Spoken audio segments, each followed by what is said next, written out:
ছোটবেলার সেই পিকনিকগুলো, বন্ধুদের হাত ধরে ভোরবেলা বের হওয়া, কেউ বয়ে নিয়ে যাচ্ছে হাঁড়িপাতি, কড়াই, কেউ ব্যাগ ভর্তি লকড়ি খড়ি, চিৎকার করে গান গাওয়া, মাঠে দৌড়ানো আর ভাগ করে খাওয়া। কতটা সহজ ছিল তখনকার আনন্দ। না ছিল মোবাইল, না ছিল ব্যস্ততা, ছিল শুধু মন থেকে মন ছুঁয়ে যাওয়া বন্ধুত্ব। আজ আমরা বড় হয়েছি, কেউ অফিসে, কেউ দেশের বাইরে, কেউ নিজের দুঃখে হারিয়ে গেছে, কিন্তু মাঝে মাঝে খুব মনে পড়ে সেই একটা দিনের জন্য কত প্রস্তুতি, কত উত্তেজনা আর কতটা ভালোবাসা ছিল। আজও সেই দিনগুলো হৃদয়ে এক কোণে বাসা বেঁধে আছে। শুধু ফিরে যাওয়া যায় না, কিন্তু আমরা আজকে কয়েকজন বন্ধু মিলে ঠিক করেছি আজকে আমরা ছোটবেলার মতো পিকনিকের আয়োজন করব। তো বন্ধুরা, বাকিটা ভিডিওর মাধ্যমে আমি আপনাদের দেখাচ্ছি।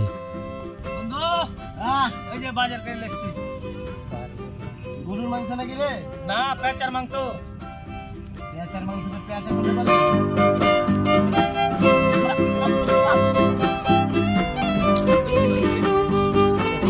হ্যালো,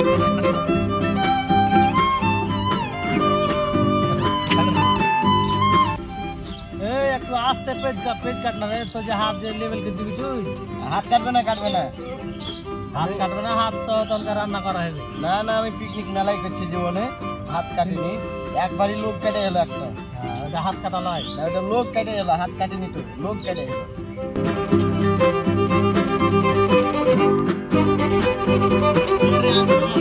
হাড়ির উপরে কেন আগুন? এই বোকা, আঁকা ধরছিল না, আঁকা ধরাতে পেরেছি, এটাই তো মেলায় কিছু রে বোকা।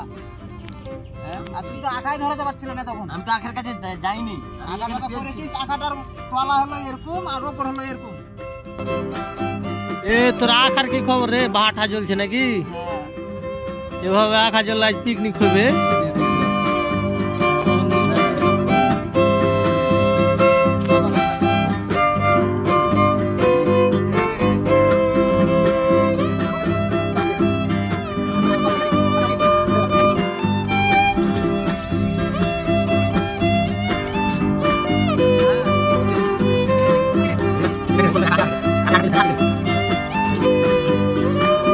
ওই আমি কিন্তু ঠ্যাং খাবো।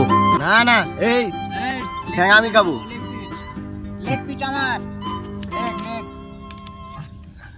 লেগ একটু সেলফ করে দে ভাই, লেগ করে দিলে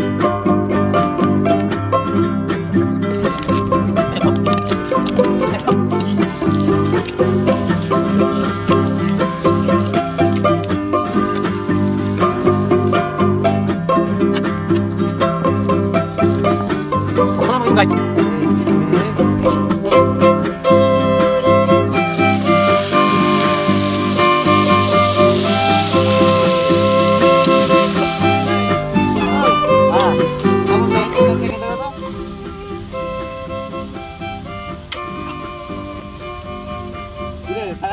লবণ বেশি গেছে।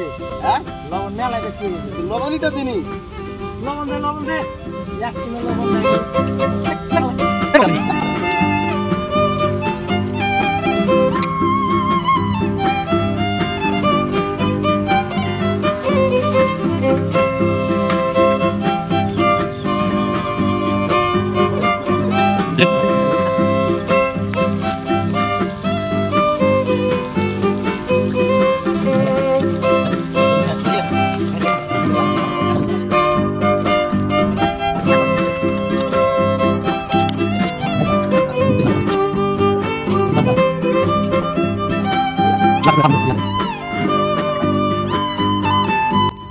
পিকনিকটা শেষ করতে আমাদের সন্ধ্যা হয়ে গেছে, তার জন্য আমরা সম্পূর্ণ ভিডিওটি করতে পারছি না।